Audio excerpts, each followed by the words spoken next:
Hello' everyone, এই ভিডিঅ'টোত সকলোকে স্বাগতম জনাইছোঁ। এইচএছ স্কুটি ডিষ্ট্ৰিবিউশ্যন 2026 বৰ্ষ অৰ্থাৎ বাণীকান্ত কাকতি মেৰিট এৱাৰ্ড 2026 বৰ্ষৰ এপ্লাই কেনেকৈ কৰিবা, ৱেবছাইটটো কি, আৰু মই ইচ এণ্ড এভৰি ষ্টুডেণ্টক ৰিকুৱেষ্ট কৰিছোঁ তোমালোকে 2টা বজাৰ পিছত এপ্লাই কৰিবা, যিহেতু ডাইৰেক্টৰ অফ হায়াৰ এডুকেশ্যনে 29th of July 2026 2 PM onwards মানে 2টা বজাৰ পিছত এপ্লাই কৰিব দিছে। চ' 2টা বজাৰ পিছত কৰিবা। মই জাষ্ট ৱেবছাইটটো দেখাই দিছোঁ কি কি লাগে, ৰেজিষ্ট্ৰেশ্যন কৰিব লাগিব, তাৰে পিছত এপ্লাই কৰিব লাগিব। চ' মই এপ্লাইটো নকৰোঁ, জাষ্ট ৰেজিষ্ট্ৰেশ্যন খিনি দেখাই দিম। চ' ফাৰ্ষ্ট অফ অল তোমালোকে কি কৰিবা, বাণীকান্ত কাকতি চোৱা ইয়াতে আহি গৈছে মোৰ, মই যিহেতু অলৰেডি চাৰ্চ কৰিছিলোঁ, মই চেক কৰিছোঁ। চোৱা first of all Banikanta Kakati award .org এইটোত ক্লিক কৰিবা, আহিব এনেকুৱা। তাৰপিছত এনেকুৱা ইণ্টাৰফেচ আহিব, director of higher education log in, registration, apply নাও, গাইডলাইন, ডক্টৰ বাণীকান্ত কাকতি। ইয়াতে চোৱা, ইয়াতে এলিজিবিলিটি ক্ৰাইটেৰিয়া একদম স্পষ্টভাৱে লিখা আছে। ষ্টুডেণ্ট মাষ্ট অবটেইন 80% অৰ মোৰ মাৰ্ক ইন হায়াৰ ছেকেণ্ডেৰী, মানে এইচএছ 2026ত 80% এণ্ড এবভ হ'ব লাগিব। যিবোৰ ষ্টুডেণ্টে 80% এণ্ড এবভ পাইছে সিহঁতে এপ্লাই কৰিব পাৰিব। Student, second point, student must B resident of Assam, state of Assam. তুমি অসমৰ ষ্টুডেণ্ট, অসমৰ বাসিন্দা হ'ব লাগিব, ৰেচিডেণ্ট হ'ব লাগিব, অসমৰ ৰেচিডেণ্ট।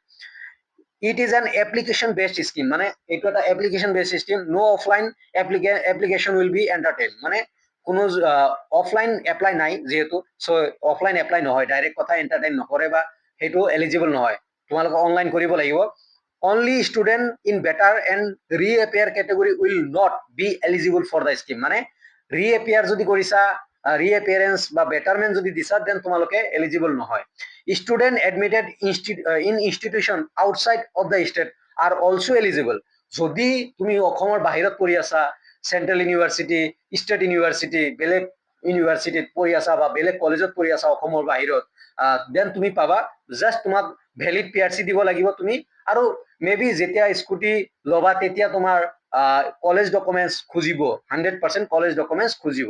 যেনে কিছুমান Delhi university, IIT Madras, IIT Delhi বা বেলেগ বেলেগ ক'ৰবাত এডমিশ্যন লৈছে, দেন সিহঁতে পাৰিব।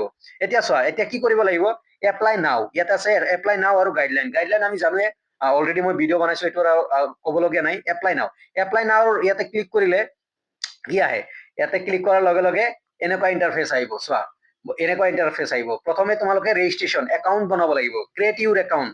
তোমালোকে এইচএছ স্কুটিৰ কাৰণে ক্ৰিয়েট ইউৰ একাউণ্ট বনাব লাগিব, মানে একাউণ্ট বনাব লাগিব। মই দেখাই দিছো, ইয়াতো ক্লিক কৰিব পাৰা, এপ্লাই নাও বা ৰেজিষ্ট্ৰেশ্যন নাও। এই চোৱা, ওপৰত ৰেজিষ্ট্ৰেশ্যন নাও আছে, ৰেজিষ্ট্ৰেশ্যন নাও ক্লিক কৰিলা। ক্লিক কৰাৰ পিছত এনেকুৱা ইণ্টাৰফেচ আহিব। চোৱা, মই দেখাই দিছো জুম কৰি, ক্ৰিয়েট ইউৰ একাউণ্ট। প্ৰথমত ইয়াতে চোৱা, ৰেজিষ্ট্ৰেশ্যন নাম্বাৰ। প্ৰথমে এপ্লাই কৰাৰ আগত তোমালোকে ৰেজিষ্ট্ৰেশ্যন কৰিব লাগিব। ৰেজিষ্ট্ৰেশ্যন নাম্বাৰ মানে কি, ইয়াতে চোৱা, as printed on your HS marksheet. তোমাৰ এইচএছ মাৰ্কশ্বিটত লিখা আছে তোমাৰ ৰেজিষ্ট্ৰেশ্যন নাম্বাৰ, 12ৰ ৰেজিষ্ট্ৰেশ্যন নাম্বাৰ ইয়াতে দিব লাগিব। তাৰপিছত তোমাৰ ৰোল কিমান আছিল, তাৰপিছত নাম্বাৰ কিমান আছিল, তাৰপিছত তোমাৰ ফোন নাম্বাৰত OTP যাব, তাৰপিছত OTP দিবা। তাৰে পিছত তোমালোকে OTP দিয়াৰ পিছত মানে গেট OTP দিব লাগিব, মানে বাকীখিনি নেদেখালো যিহেতু মই কৰা নাই। চ' ইয়াতে তুমি গেট OTP দিয়াৰ পিছত ইয়াতে এটা অপশ্যন আহিব যে সাবমিট OTP। চ' অহাৰ পিছত তোমাৰ ৰেজিষ্ট্ৰেশ্যন কমপ্লিট হ'ব। ৰেজিষ্ট্ৰেশ্যন কমপ্লিট হোৱাৰ পিছত ইয়াতে কি কৰিবা, লগ ইন মাৰিবা। লগ ইন কৰাৰ পিছত এই চোৱা, তোমাৰ phone number get OTP log in কৰিলা। তাৰে পিছত যিখিনি প্ৰচেছ ষ্টাৰ্ট হ'ব, তুমি তোমাৰ নিজৰ ডকুমেণ্টছ বা আপলোড কৰিব লাগিব, তোমাৰ মাৰ্কশ্বিট মে বি আপলোড কৰিব লাগিব।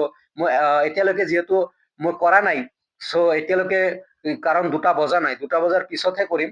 চ' বা বহুতক কৰি দিম বুলি ভাবিছো। চ' তোমালোকে ইয়াতে যিটো ফোন নাম্বাৰ দিছিলা তাতে again OTP the log in কৰি তাৰ পিছত প্ৰচেছখিনি ষ্টাৰ্ট হ'ব। তুমি তোমাৰ ডিটেইলছ দিব লাগিব, তুমি কোন কলেজত পঢ়ি আছা, এভৰিথিং দিব লাগিব। চ' ভিডিঅ'টো ইমানতে অন্ত কৰিছো। আশা কৰো সকলোৱে বুজি পাইছা, ৰেজিষ্ট্ৰেশ্যনখিনি বুজাইছো। বাকী প্ৰচেছখিনি 2টা বজাৰ পিছত মই ভিডিঅ' বনাই দেখাবলৈ চেষ্টা কৰিম। 2টা বজাৰ পিছতে তোমালোকে ট্ৰাই কৰিবা, আগতে ট্ৰাই নকৰিবা প্লিজ। ৰেজিষ্ট্ৰেশ্যনো নকৰিবা, 2টা বজাৰ পিছত ৰেজিষ্ট্ৰেশ্যন কৰিবা, কিয়নো লাষ্ট ডেট 21 আগষ্টলৈকে আছে। ধন্যবাদ। ভিডিঅ'টো পাৰিলে লাইক কমেণ্ট শ্বেয়াৰ কৰিবা যাতে সকলোৱে গম পায়, বা শ্বেয়াৰ কৰিবা যাতে সকলোৱে গম পায়। ধন্যবাদ ভিডিঅ'টো চোৱাৰ কাৰণে। আৰু please pray for Assam, Assamese people, মানে অসমৰ মানুহৰ কাৰণে প্ৰে কৰিবা যাতে এই বান আক্ৰান্ত চিটুৱেশ্যনৰ পৰা মুক্তি পায় অতি সোনকালে, বা বান শেষ হৈ যায়। চ' ধন্যবাদ, ভিডিঅ'টোক পাৰিলে লাইক কমেণ্ট শ্বেয়াৰ কৰিবা, ধন্যবাদ।